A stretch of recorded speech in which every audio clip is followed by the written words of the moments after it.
Et si je te disais que tes blocages amoureux ne sont pas dans ta tête, mais dans ton corps? Que tes croyances, ta vision des choses, tes perceptions, tes interprétations, ton dialogue intérieur et extérieur, et donc ta communication, en tout cas une partie de ta communication, et donc ce que ça induit dans ta recherche d'un partenaire ou ta non-recherche d'un partenaire, alors que peut-être que tu veux quand même avoir un partenaire amoureux aujourd'hui, ou que c'est quelque chose qui a été important pour toi à un moment et que peut-être aujourd'hui voilà, tu as jeté l'éponge. Mais une partie de toi y croit encore suffisamment pour regarder mes vidéos. Bref, tout ça, ça se passe dans ton corps. Quand je dis dans ton corps, ce n'est pas dans tes cheveux, ce n'est pas dans tes abdos, encore heureux si comme moi tu n'as pas d'abdos, et d'ailleurs peut-être même que tu n'as pas de cheveux, bref, ça se passe dans ton système nerveux, et ça tu en as un. Ta capacité à aimer et à te laisser aimer, ou ne pas te laisser aimer, ça se passe dans ton système nerveux. Ton système nerveux, il se distingue en 3 grands états. Donc on va voir aujourd'hui quel est l'impact de ton système nerveux sur tes relations amoureuses ou leur absence.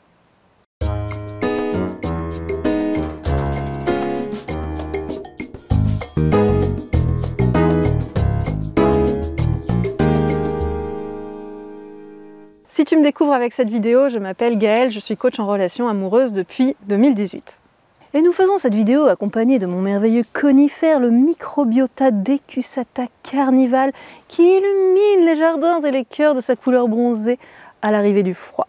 Nous sommes excellemment bien assortis aujourd'hui, le reste de l'année il est jaune et vert, et en hiver il est jaune et bronze, comme ça, même un petit peu violet. Port couvre-sol tapissant, incroyable. Mais déjà, petit rappel ou pas de qu'est-ce que c'est le système nerveux. C'est une espèce de grand centre de contrôle dans ton corps qui va contrôler tout un tas de fonctions de manière complètement automatique et en dehors de ta conscience, notamment ta digestion, tes émotions, etc. Et pour ce qui nous intéresse dans le cadre des relations amoureuses, ton système nerveux est responsable de ta survie, et donc en fait il va analyser tout ce qui se passe dans le monde extérieur, envoyer des messages à ton corps pour dire à ton corps quoi faire de ce message et s'adapter au monde extérieur. Très utile! Donc en fonction de ce que ton système nerveux perçoit du monde extérieur, par exemple un partenaire amoureux qui est le monde extérieur. Et donc ton système nerveux va sans cesse, sans même que tu t'en rendes compte, ça se passe complètement en dehors de ta conscience, il va percevoir et analyser est-ce que tu es en sécurité ou est-ce que tu es en danger. Il fait tout ça grâce à un processus complètement automatique et inconscient qui s'appelle la neuroception, qui va prendre les différents éléments de l'extérieur, c'est-à-dire le ton de voix, les expressions faciales, la posture, etc. tout. Et donc à partir de ça, ton système nerveux va dire à ton corps s'il peut se détendre ou alors s'il faut plutôt se bouger, s'il faut fuir, si au contraire il faut s'immobiliser. Et donc c'est hyper important de savoir ça dans le cadre des relations amoureuses parce que littéralement ton état physiologique détermine comment tu vas percevoir l'autre. Il faut savoir que ta neuroception, donc ta capacité à analyser les signaux de sécurité et de danger, déjà ce processus automatique et inconscient peut être biaisé par tes traumatismes et les expériences que tu as faites dans le passé. Ça a fait une sorte de réglage par défaut.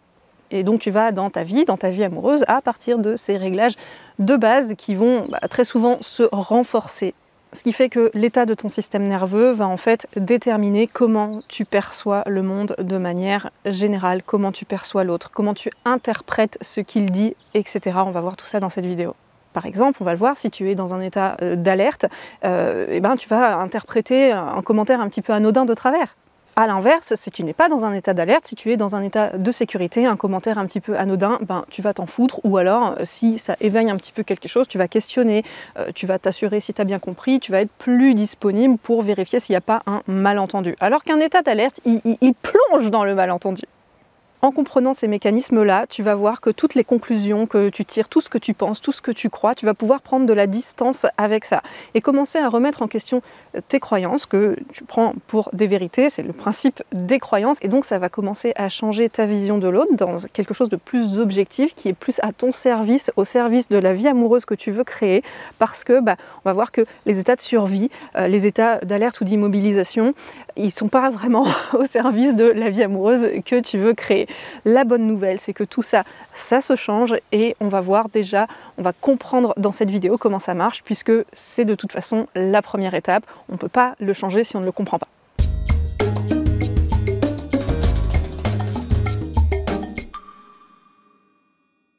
Olive!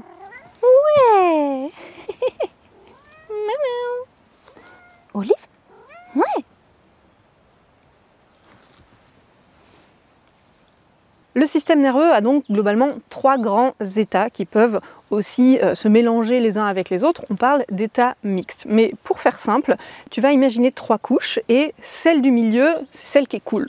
C'est l'état de sécurité. En jargon polyvagal, on parle de l'état vagal ventral. C'est un état de calme, de connexion, d'ouverture.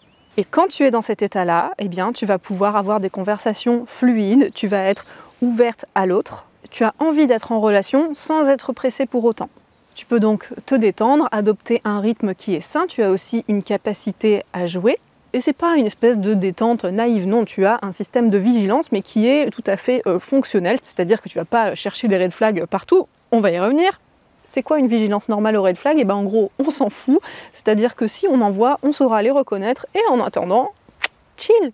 Donc état ventral, état de sécurité, curiosité, propension au dialogue, à garder un rythme de conversation sain, c'est-à-dire plutôt lent, dans le sens où il laisse de l'espace pour réfléchir, pour intégrer les choses. Donc ça, c'est la tranche du milieu. Ensuite, on a l'état sympathique, c'est la tranche du haut. Paf, on monte en intensité, on s'active. C'est l'état d'hyperactivation. On peut appeler ça de plein de manières, voilà, l'état sympathique, l'état d'alerte. Et donc cet état d'alerte-là, il comporte le mode fuite, le mode combat et le mode figement. L'immobilisation, mais l'immobilisation tendue. Donc en gros, c'est l'état stress qui consomme beaucoup d'énergie. Tu as détecté une menace et tu t'adaptes à cette menace, soit en fuyant, soit en combattant, en luttant, soit en t'immobilisant et en restant vraiment aux aguets comme ça. Donc c'est vraiment un état de stress, d'anxiété, avec donc les 3 styles d'anxiété différentes que sont la lutte, la fuite et le figement. Et comment ça se traduit dans les rencontres amoureuses par exemple? C'est la recherche frénétique d'un partenaire parce qu'on a tellement peur d'être seul, c'est ça la menace. Donc on se bouge. Et c'est justement la recherche des red flags. Alors j'ai fait il y a quelques années une vidéo sur spotter les red flags. Sauf que il y a plein de gens maintenant qui me disent « Ah oui, je cherche les red flags partout ». Il faut savoir que l'état d'insécurité, pour se mettre en sécurité, il cherche encore plus de signaux d'insécurité. Au cas où on en louperait. Donc l'insécurité entraîne l'insécurité. Génial. Là où la sécurité, quand tu es dans la tranche du milieu, là, dans l'état ventral, la sécurité cherche par contre plus de signaux de sécurité. Donc la sécurité entraîne la sécurité. Tout ça est irrémédiable, ça se rééduque.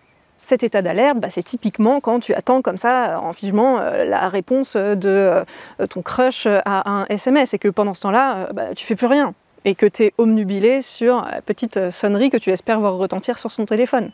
C'est donc l'hypervigilance, les réactions disproportionnées, le fait de tout prendre perso, le fait d'attaquer et de se sentir attaqué. Cet état d'alerte, cet état sympathique, il génère donc des disputes, puisque de toute façon, la communication dans cet état sympathique, on parle rapidement, on ne laisse pas d'espace, on répond du tac au tac. Et il y en a un qui ne peut même pas en placer une. Donc potentiellement, c'est l'escalade. Et il y a des gens, par exemple, qui sont très mal à l'aise avec le silence et qui vont combler. C'est la recherche de contrôle de plein de manières différentes. C'est aussi le fait de proposer à outrance des choses parce que sinon, il ne se passe rien. Et donc globalement, il y a une grosse difficulté à lâcher prise. Puisque si jamais toi tu te reconnais là-dedans et que tu as du mal à lâcher prise, j'ai fait une vidéo complète sur le sujet. Quand on a du mal à lâcher prise, c'est qu'on tient prise par sécurité. Il y a une insécurité qui nous tient et donc ça sert à rien d'essayer de lâcher prise. Il faut aller regarder ce qui se passe au niveau des peurs. Donc état ventral, état de sécurité. Quand cet état-là détecte une menace, paf, on part en mode activation, stress. Et quand on n'a pas réussi, grâce à cet état sympathique, à écarter la menace, et qu'on n'a plus d'énergie, en fait, on voit que ça ne marche pas ce qu'on fait, on redescend dans la tranche du bas. Ça, c'est l'état dorsal, c'est l'état de repli. Il n'y a plus d'énergie, j'arrête, j'abandonne pour économiser mon énergie et survivre avec l'énergie qu'il me reste. Donc c'est un état de déconnexion et de repli sur soi. Et ça, dans les rencontres, c'est « j'y crois plus, le couple, c'est pas pour moi ». J'ai fait plusieurs vidéos sur ce sujet, je dis à chaque fois, c'est pas que c'est pas pour toi, c'est pas que tu n'y crois plus, enfin, il n'y a aucune conclusion de ce genre à tirer, c'est juste que tu n'as plus d'énergie. Tu es fatigué quand tu n'y crois plus. Tu as tout essayé, tu as épuisé toutes tes ressources, en tout cas celles que tu avais consciemment. Tu as essayé, et à chaque fois, tes essais ont été infructueux, n'ont pas donné la relation que tu voulais. Maintenant, tu n'as plus d'énergie, tu arrives à bout de moyens, pouf, état dorsal, et tu en conclus que ce n'est pas pour toi. Rien à voir. Donc c'est une espèce de burn-out amoureux, un état de désespoir, un à quoi bon? Il n'y a plus d'énergie, donc on ne réagit plus à grand-chose, on se coupe de soi-même et des autres, c'est aussi une forme d'isolement. Dans cet état dorsal, on a du mal à engager ou à maintenir des conversations, il y a une sensation d'être absent. Et cette perte d'énergie peut parfois nous conduire, en étant complètement éteint, à accepter dans des relations toxiques des situations qui sont absolument intolérables parce que on n'a même plus les moyens ni d'en sortir, ni de préparer l'après, ni de faire face aux conséquences imaginées, etc. Donc l'état dorsal, c'est le dernier état de survie, c'est l'économie d'énergie plus le désespoir, la résignation, le fatalisme, super. Mais ce n'est pas que ça. L'état dorsal, c'est aussi l'état où on se repose. C'est un état d'immobilisme en fait, et on se repose dans l'immobilisme, on peut se détendre. Et en fait, on peut être immobilisé dans la couche du bas, donc dorsale, et dans la couche du haut. La différence, c'est la tension musculaire. C'est-à-dire que dans le figement sympathique, donc en stress, on est hyper tendu. Et dans l'immobilisme dorsal, là, il n'y a pas de tension, il n'y a rien, c'est le mode limace. Donc quitte à être immobile, c'est à ta tension musculaire que tu vas voir si tu es plutôt dans le figement sympathique ou dans le dorsal. Puisque le figement sympathique reste un état d'alerte. Donc c'est littéralement parce que tu n'as plus de ressources que tu n'y crois plus. Parce que si tu y croyais, eh ben, ça impliquerait que tu te bouges pour ça. Et pour se bouger, il faut de l'énergie. Donc, comme tu n'as plus d'énergie, eh ben, ton corps envoie à ton cerveau, et c'est dans ce sens-là que ça se passe, que c'est plus arrangeant de ne plus y croire là en termes d'énergie. C'est pour ça que quand tu en as marre de ne plus y croire éventuellement, que du coup tu abandonnes et que tu récupères de l'énergie, eh bien un jour tu te dis « Hey, mais je pourrais finir seule en fait là, si je ne me mets pas à la recherche d'un partenaire. » Donc, pouf, on se réactive, mais très souvent, en fait, on passe dans la couche du haut. Et en fait, on fait des pics de bas, haut, c'est-à-dire que on donne tout, souvent avec des stratégies qui ne sont pas vraiment payantes. Et une fois qu'on n'a plus d'énergie et que ça ne marche pas parce que nos stratégies sont pétées, pium, on descend dans le dorsal jusqu'à ce qu'on en ait marre ou qu'on récupère un peu d'énergie. Et paf, on recommence avec les mêmes stratégies. Et c'est épuisant comme ça à force. Donc, ce qui va être important, c'est d'apprendre à réguler ces états-là pour passer le maximum de temps dans l'état du milieu, l'état ventral. Il ne s'agit pas de passer 100% de sa vie dans cet état-là, c'est pas possible. Mais de ne pas rester campé dans un état ou un autre en fait. Donc c'est une histoire d'équilibre à trouver et on va voir maintenant plus en détail en quoi ces trois états du système nerveux ont une influence sur la perception de l'autre, la communication et les choix relationnels.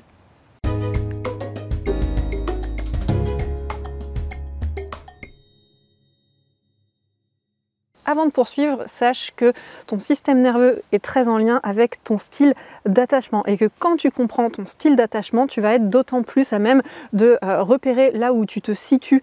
En tout cas, ça va être une belle pierre à l'édifice de reconnaître en fait, tes réactions qui appartiennent à ton style d'attachement pour que tu puisses déjà comprendre que tu n'es pas taré, que tout ça a une explication et que tu puisses reconnaître les moments où en fait, c'est tout à fait légitime, en plus d'être important, de pouvoir appliquer des techniques ici et là. En tout cas, quelles vont être tes zones d'intervention selon ton style d'attachement en termes de régulation du système nerveux? C'est un bon patauge un peu là. Bref, pour patauger vachement moins, je te propose un test, un petit quiz qui va t'aider à mettre le doigt sur ton style d'attachement. Tu le sais peut-être déjà, mais bon, déjà un quiz c'est toujours rigolo à faire et donc tu vas recevoir après un email avec quelques premiers conseils sur ton style d'attachement pour commencer à cheminer plus en détail que ce qu'on le fait aujourd'hui. Donc pour mettre les mots sur ton style d'attachement, on se retrouve sur le lien dans la description. Alors, en quoi l'état de ton système nerveux a un impact sur tes relations? Premièrement, sur la perception de l'autre. Quand tu es au milieu, en ventral, en état de sécurité, tu vois l'autre comme il est, avec ses qualités et ses défauts. Tu lui accordes le bénéfice du doute. Tu pars d'un a priori positif, c'est-à-dire que tu pars du principe que la personne a de bonnes intentions. Tu n'es pas pour autant une poire, tu es en lien avec ton intuition et tu es capable de poser tes limites. Mais tu ne vois pas l'autre comme un ennemi. Il n'est pas encore nécessairement un allié puisque la confiance, ça se gagne. Mais justement, tu prends ton temps de construire les choses à ton rythme. Quand tu es en activation, en sympathique, en état d'alerte, là pour le coup, tu vois l'autre plutôt comme un ennemi, comme une menace, puisque tu es en mode alerte à la menace. Tu vas plus facilement interpréter les faits et gestes de l'autre et cataloguer, lui faire des procès d'intention. prendre ses réactions comme un rejet, comme un abandon. En état d'alerte, quand tu es en vigilante à la moindre menace pour se protéger, eh bien l'autre et tous ses comportements deviennent la menace.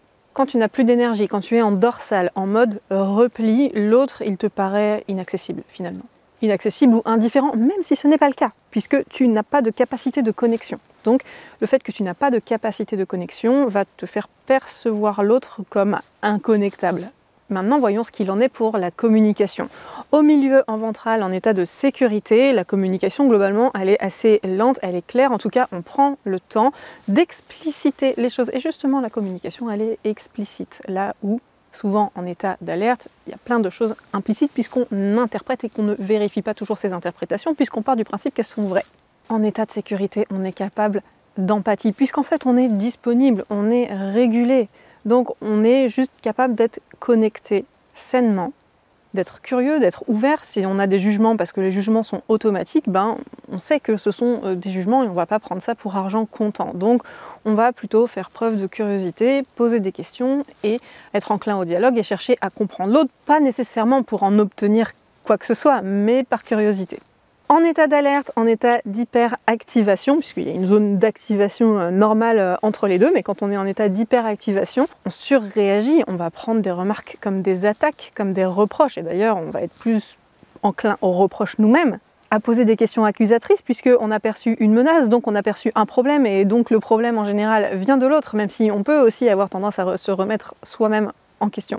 Si jamais c'est la séparation qui est la menace, eh bien on va se remettre en question parfois à outrance, pour que la séparation n'arrive pas.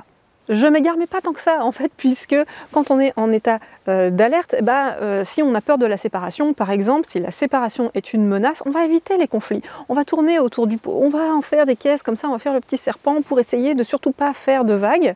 On peut donc avoir tendance à se taire, mais aussi à parler super vite, à couper la parole, et c'est là que les choses s'escaladent. En dorsale, donc en repli, là on va avoir une communication qui est assez minimaliste. Oui, non, comme tu veux, pas mieux, pas pire. On n'est pas connecté à franchement grand chose en fait, donc forcément on a les mots qui vont avec, c'est-à-dire pas beaucoup.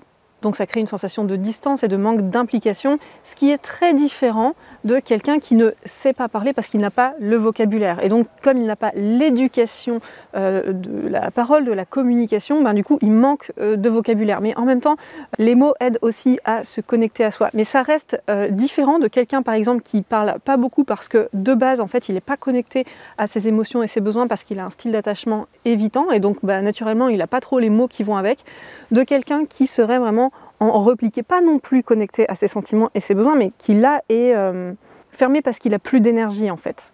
L'évitant, il n'est pas à proprement fermé, et on pourrait dire que celui qui est fermé n'est pas à proprement parler évitant. Il est juste plus d'énergie, il est en mode économie.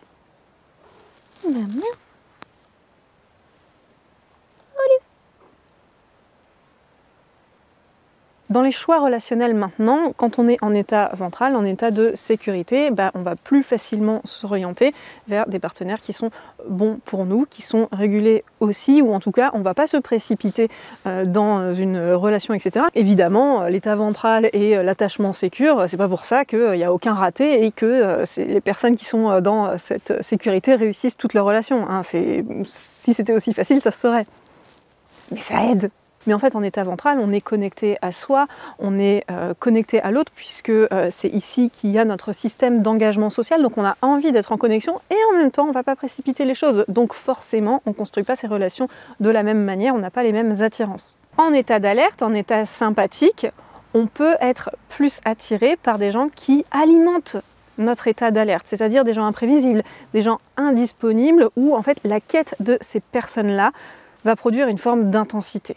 Et en état de repli, on peut rester dans une relation toxique parce qu'on n'a pas l'énergie d'en partir, et on peut aussi tout simplement n'aller vers aucune relation. En général, c'est plutôt ça qui se passe, puisque la relation, ça demande quand même de l'énergie. Quand on n'en a pas, on n'a pas trop la force de faire face à ça. Que ça se passe bien ou que ça se passe mal finalement, mais on pense que ça va encore mal se passer. Donc en général, quand on est en dorsale, il ne se passe rien. Mais rien de tout ça n'est fatal, comme je le disais, le système nerveux, ça se régule. Et je pense qu'il faut le vivre vraiment pour le comprendre, à quel point notre état change le narratif vraiment qu'on se raconte et donc les comportements qu'on va avoir.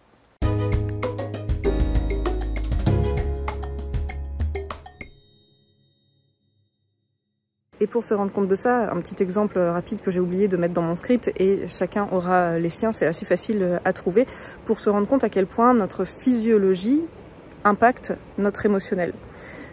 Moi, quand je suis fatiguée, je suis triste, je bourra du noir. Quand j'ai la semaine d'avant mes règles, c'est là où je suis en mode c'est la fin du monde, on va tous mourir, etc. Donc cette chute d'énergie entraîne vraiment tout un narratif, en fait, tout un discours interne qu'on n'a pas nécessairement d'habitude quand on est en énergie haute. Où là, bizarrement, c'est vachement plus facile d'être optimiste et de se raconter des belles histoires. Back to the garden. Comme je disais, quand on est dérégulé, c'est-à-dire 85% de la population, souvent on fait des allées-venues entre l'anxiété sympathique et le dorsal, comme ça. Et on passe du jour à la nuit, on fait des va-et-vient. C'est épuisant à la longue. Et pour se mettre bien, on veut apprendre à revenir dans cette zone du milieu, cette zone ventrale. Et pour ça, on va pratiquer des techniques notamment qui vont nous permettre de réguler notre système nerveux. C'est pas qu'une question de technique évidemment, mais ça joue. Le truc, c'est que c'est compliqué de se réguler quand tu n'as pas conscience que tu es dérégulé. Alors tu peux te dire, bah oui, quand tu regardes un peu ta vie, oui, je pense que je suis dérégulé. Mais les techniques, elles ont d'autant plus de puissance quand tu les appliques la bonne technique au bon moment pour le bon état. C'est pour ça que la première étape, pour être précis dans les techniques qu'on va appliquer, c'est l'observation. Il s'agit vraiment d'observer comment tu fonctionnes, prendre conscience et muscler ta conscience. Après, en deuxième, tu vas avoir des techniques à appliquer, à exercer, à muscler là aussi.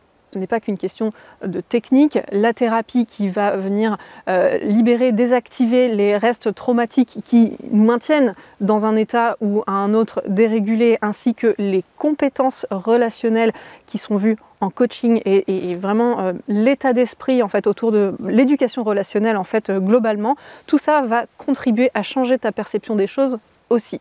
Mais ça, j'en parle souvent. Alors pour revenir sur les techniques, de quoi il s'agit exactement ? Eh bien, il va s'agir de tout un tas de respiration et de mouvements, puisque comme ça se passe dans le corps, on veut fluidifier tout ça, libérer les énergies qui étaient bloquées et qui créaient des problèmes. Et donc l'idée, c'est d'apprendre à identifier les signaux d'alerte ou de dorsale pour, une fois qu'on s'y connaît un petit peu en technique, ou en tout cas qu'on a la capacité d'aller les chercher, qu'on puisse appliquer la bonne technique au bon moment pour le bon état. Les huiles essentielles aussi vont également avoir un impact sur le système nerveux. Alors cette vidéo ne se veut pas pratique.